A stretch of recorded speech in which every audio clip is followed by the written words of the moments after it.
What is going on, everybody? Welcome back to the channel. Aftersound here, bringing you Splinterlands content every single day. We also stream right here in this channel every Tuesday, Thursday, and Sunday morning, so come by and say hello. All right, guys. Well, all of the green across the board is making people rather bullish. I mean, SPS is up significantly. You can see 13% on the 24-hour, and I think even more if you go back on the week.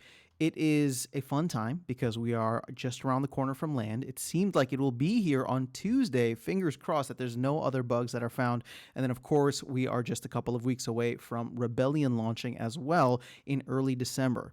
So what I wanted to do in this video was kind of talk through the timeline for the bull run and how this will impact Splinterlands, in my opinion. So this is my prediction. And again, this is not a price prediction. This is not financial advice. This is just how I'm seeing a lot of like macro trends as well as historical Bitcoin and crypto bull runs, and how I think Splinterlands can fit into there. So I've talked about this on live streams before, you know, even in the past video or one of the recent videos that I did, I was saying that I'm excited. I think that there's a lot of stuff that can happen, the Bitcoin ETF and all that. If that ends up happening before the end of the year or launching before the end of the year, I think it's going to be a sell the news event. You know, I'm obviously bullish and I'm excited for what's going on, but we're not quite in the bull run yet, if you understand what I'm trying to say. So here's the rough timeline. I'll go ahead and just kind of lay it out easily and give some of the different catalysts I think can come in, and then we'll overlay that with Splinterlands and potential releases and things that will be happening with Splinterlands.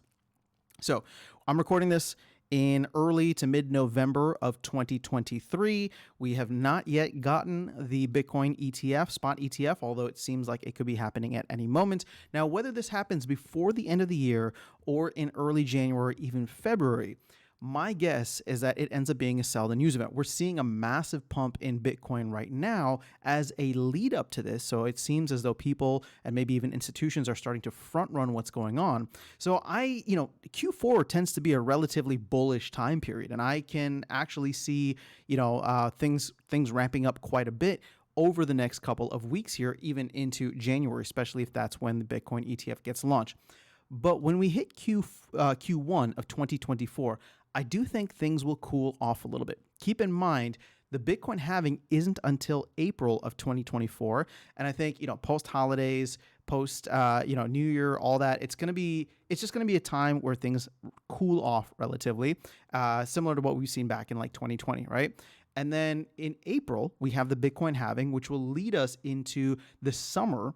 And 4 years ago, we had the DeFi summer, right? Or DeFi narrative over that summer. It's called DeFi summer. And, that was an exciting time. There were a lot of DeFi projects that launched, popped off.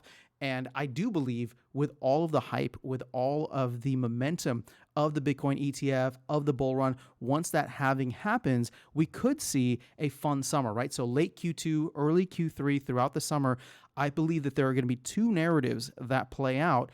And there could be others, right? But the two ones that I'm hearing now are gaming and social media. And I've touched on each of these briefly in previous live streams.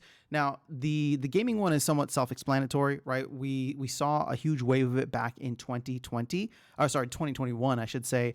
And there were no projects yet. There were no games launched. There were just a bunch of ideas. Well, now we do have a bunch of games launching. And a good video to reference for this, shout out to Elio Trades, who puts out great content. He did an interview with someone from Immutable X, and they're talking about a bunch of games, like 100 games that are going to be launched over the next 12 months, right, through 2024. So I can imagine a lot of those are going to be launched probably by next summer.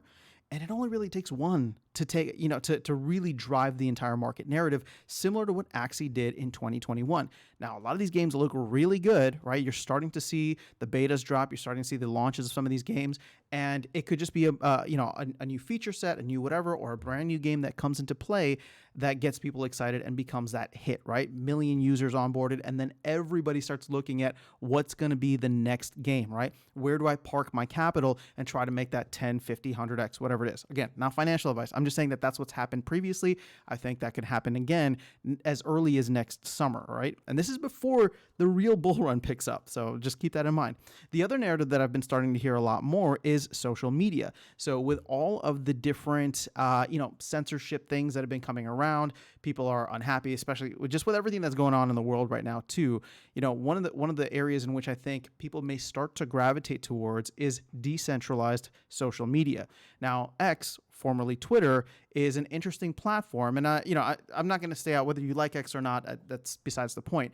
But that's one of the big conversations about X, right? Elon Musk took over, and he's promoting free speech, and that's great. But it's still very centralized. And if we start to move towards a place of full decentralization with social media, I think Hive is actually well positioned to bring people in.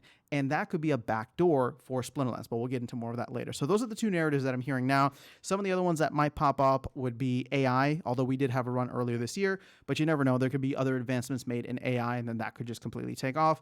And then, of course, DeFi is always a big part of it. And if there's ever any, or if there are any, I should say, like innovations that happen in DeFi further than what we have already, that could make things interesting and kind of pump DeFi as a whole. But that's kind of what I'm thinking for next summer. Then we head into Q3 fully with September, wake me up when September ends. That leads into Q4, which, as I've said earlier, traditionally Q4 is a very bullish time. And I wouldn't be surprised if Bitcoin hits its new all-time high in Q4. It did that in December of 2020. And I think did something similar in 2016 as well, or at least was around its new all-time high at that point. So, Q4, December specifically, is when I think all of a sudden mania, euphoria starts to really not set in, but get started. And so then we head into 2025. 2025, I think, will be very similar to 2021 in many ways. Again, this is all just speculation. This is all maybe hopium, if you want to call it that. But if we are looking at the 4-year cycle as some kind of historical guide, 2025 will be very similar to 2021, where things start to take off. We have crazy euphoria, companies adopting Bitcoin and crypto, and it could look just like that in 2025. Now, again, this is just my rough timeline. This is just my prediction on how things play out over the next, we'll call it like 18 to 24 months. I really don't know how 2025 will look. We kind of had a double pop in 2021 with Bitcoin, but 2025, it could just be, one blow off top and that's it. Either way, that's where I'm seeing the next kind of 18 months between now and we'll just say middle of 2025. Now, how do we overlay Splinterlands and what can specifically happen with Splinterlands? Okay, well, right now it's a bullish time. We have the launch of two major things, Land 1.5 as well as Rebellion coming out in December. Next year, though, where I think things could get interesting and why I think it's really important for the team to focus on Soulkeep as another offering for the ecosystem is my hope is that we get Soulkeep out at some point in Q1. If they're not able to get it out in Q1, I think that'll be really, really disappointing. And so if we can get it out by Q1, especially if Q1 ends up being slower, with the hype that may follow the Bitcoin halving in April, and if there is another gaming run that happens over the summer, well, now we have another bullet in the chamber, right? It's not just a trading card game. It's not just Land as a DeFi platform, but there's also a tower defense game that's part of this ecosystem, and that could draw players in, right? Whether it launches, then, or I guess it could even launch in April, but hopefully it launches before then so they can work out the bugs and really polish it up. So from there, we can ride that wave over the summer. My hope is that Land 2.0 or some elements of Land 2.0 can launch by next summer. That would be phenomenal if that ended up being the case, but I'm a little skeptical on that just because of how long things have taken with Land so far. But if Land 2.0 were to come out over the summer, that would be fantastic. If not, my expectation is that it would come out like towards the end of the year, which again, Q4 would be a fun time. The other thing that we need to overlay is a potential mini set, something like a Rift Watchers or Dice. Now that came out in September of 2022, right? For Chaos Legion. We're not really on like a 12-month or 18-month cycle. I mean, I think we're trying to be on an 18-month cycle, right? Chaos was really a 2-year cycle if you think about it, from when Chaos launched to when Rebellion launched. But I will say this, my expectation is that we're going to get whatever the mini set is at some point next year. And I don't think it's going to happen in the first 6 months. I don't think it'll even happen over the summer. My guess is that the earliest it would be like mid to late Q3, right? August. Well, I guess that's still summer, but maybe September again. And keep in mind, Rebellion is set to sell out or burn out by December at the latest. So there'll be a very short period of overlap there. Now, the team could decide that maybe they don't want to do, two sets at the same time, especially if Rebellion's selling well or whatever the case is. Maybe they push it to the end of the year. But then that makes for a really exciting end of 2024 into 2025. Where you'd have Land 2.0, hopefully, or maybe even 2.5, and then, of course, whatever this mini set is. Now, I don't know how long, how many packs there'll be. I don't know if it'll sell out, whatever the case is, but we know that Rebellion is done for sure in December of next year, 2024. So that's where things actually get really exciting, because let's say they do the 3 to 6 months. Let's just say they do 6 months. That would mean that by summer of 2025, when we are hopefully in full Bull Run mania and euphoria, similar to what summer of 2021 or the fall of 2021 was like, that's when a new set will come out, and we will hopefully be looking at Rebellion as like Untamed, right? Chaos Legion will be rotating out of Modern, and whatever this new set is, that could drive prices crazy. That could be, again, I'm sorry, I don't mean to say it could drive prices crazy. It could just be a fun time where we see something similar to what happened before the launch of Chaos Legion.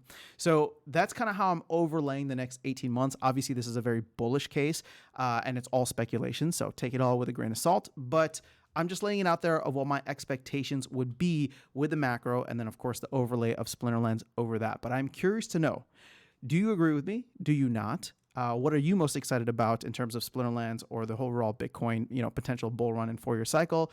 Let me know your thoughts in the comments below. I'd love to hear them, and I'll catch you all in the next video and see you around the game. Take care.